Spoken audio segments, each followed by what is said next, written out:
په آخره کې د پښتنو د روان کړکېچ د حل لپاره یو څو وړاندیزونه دا وړاندیزونه د همدې کال د مۍ د میاشت په سیمینار کې هم وړاندې شو د دې لپاره چې موږ او زموږ راتلونکو سره د راتلونکي وخت یو تصویر او تصور موجود وي دا په اصل کې د ټولو سیاسي ډلو ټپلو ذمهواري هم ده چې خپل خلک او وګړي د راتلونکي څخه خبر او د عملي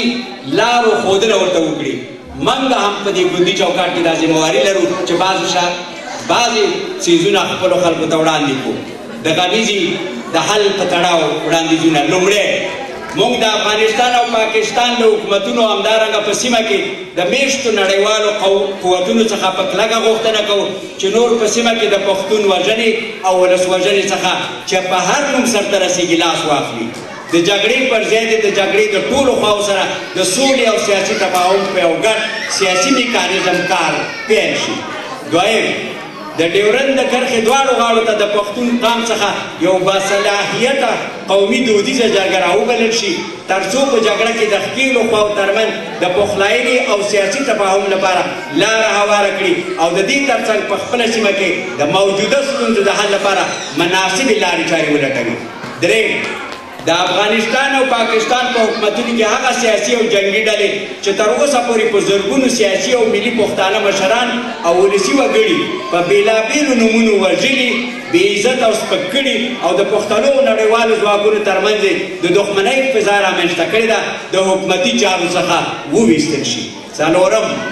په پښتنو کې له پخوا څخه موجود ټولنیز او دودیز بنسټونه چې د ډیرو سیاسي او ټولنیزو ناخوالو مخه یې نیولې وه او په وروستیو کلونو کې د بېلابېلو سیاسي او مذهبي جنګي ډلو او حکومتونو لخوا زیانمن شوي دي موږ غوښتنه کوو چې دغه بنسټونه بېرته فعاله او تقویه شي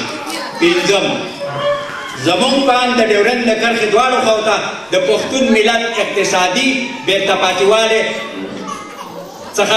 بېلابېلې جنګي ډلې د جګړې د دوام لپاره ګټه اخلي موږ غوښتنه کوو چې نړیوال د سیمې او منطقې د ثبات په خاطر په دغه منطقه کې په اقتصادي پروژو پانګونه وکړي همدارنګه نړیوالې مرستې پرته د دوهم لاس څخه نیغ په نیغه دغو سیمو خلکو وګړو ته ورسیږي دلته د دې خبرې ذکر په ډاګه کوو چې نړیوال که په نږدې او یا لرې راتلونکي کې په دغه سیمه کې سوله او ثبات راوستل غواړي نو په غیر د پښتنو د فعالې ونډې د اخیستنې څخه ممکن نه دی شپږم زموږ په ناپوهي او بېسوادي بله لویه ستونزه ده چې په دغه سیمه کې ترې جنګي ډلې سیاسي ګټه پورته کوي موږ غوښتنه کوو چې د ډیورند د کرښې دواړو غاړو ته د یو ځانګړي پروګرام او پلان مطابق د ښوونځیو او پوهنتونونو جوړول پیل شي اووم موږ وینو چې د ډیورند د کرښې دواړو غاړو ته پښتون ملت په پښتو ژبه د رسنیو میډیا د کموالي او جګړه مارو ډلو د پراخو تبلیغاتي پروګرامونو په نتیجه کې ډېر ځوانان په ناپوهۍ او غیر شعوري ډول جګړه مارو ډلو سره یوځای کیږي موږ غوښتنه کوو چې د دوی د ذهنیتونو د روښانه کولو لپاره د دوی په مورنۍ ژبه پښتو راډیو تلویزیوني او لیکلې رسنیو ساحه پراخه شي موږ د ټولو جنګي ډلو څخه په کلکه غوښتنه کوو چې د ښوونځیو او ښوونیزو مرکزونو سوځول او رانول او همدارنګه د ټولګټو پروژو د بندولو څخه لاس واخلي هره ډله چې دغه کار په هر نوم کوي موږ د هېواد او پښتون ملت دښمنان بلو ملګرو خفه کېږئ به نه 2 منټه نور د دې دپاره چې د قومي وحدت په تړاو څه وړاندیزونه موجود دي او څه سړی کولی شي لومړی د ډیورند د کرښې په دواړو خواو کې دی د پښتنو ځوانانو د سیاسي غیر سیاسي کلتوري او ادبي ډلو ټپلو ترمنځ بنسټیز او عملي کارونه پیل او د وخت په تېرېدو سره دې ورته وده ورکړی شي دوهم د پښتنو لیکوالانو شاعرانو هنرمندانو انځورګرانو پوهانو او نورو ترمنځ د ګډ کار لپاره کړۍ جوړې شي او د امکان په حدودو کې دغو کړیو ته وده او پراختیا ورکړی شي دریم سیاسي او غیر سیاسي ګوندونه یا پارټۍ او ټولنې دې د بېلابېلو نظریو سره سره یوازې د پښتنو د ملي هویت او تشخص په بنسټ یو شریک مرکز ته راوبلل شي پنځم د پښتنو قومي او ولسي مشران خانان ملکان روحانین او مذهبي مشران او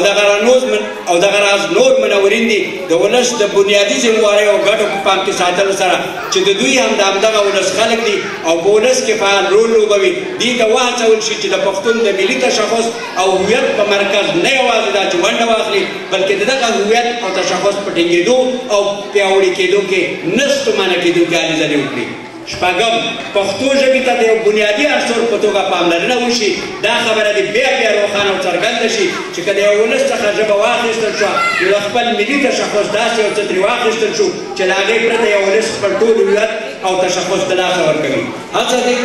دې وشي چې پښتو ژبه یو نړیوال موقف غوره کړي. په دغې کار کې دې د پوهنتونونو استادان، پښتو علمي مرکزونه، پښتو ټولنې، پښتو اکاډمي او نورې ادارې خپله ونډه جوته او ترسره کړي. اووم پښتو ژبې ادب او کلتور ته د په ښوونځیو، راډیو، تلویزیون، اخبارونو او نورو رسنیو کې پوره برخه وغوښتل شي او دغه کار د یو ستر ملي حق په توګه بیا بیا او په ټینګار تعقیب شي. له دې پرته د پښتو ژبې د ودې او پراختیا امکان نه لیدل کېږي. اتم په ښوونځیو کې د په خپله مورنۍ ژبه پښتو د لومړنیو او لوړو زده کړو د منل شوو نړیوال انساني حقوق د حصول او ترلاسه کولو لپاره دې پرلهپسې هلې ځلې وشي. نهم د پښتو ژبې او ادب لپاره دې په داخل او بهر کې په نړیواله سویه د سیمینارونو، کمرو، جرګو او غونډو بندوبست وشي او د دې نتیجې دې په ټوله نړۍ کې خپرې شي، عمل دې پرې وشي او بیا دې یو شریف مرکز په ارشیف کې سمبال شي. لسم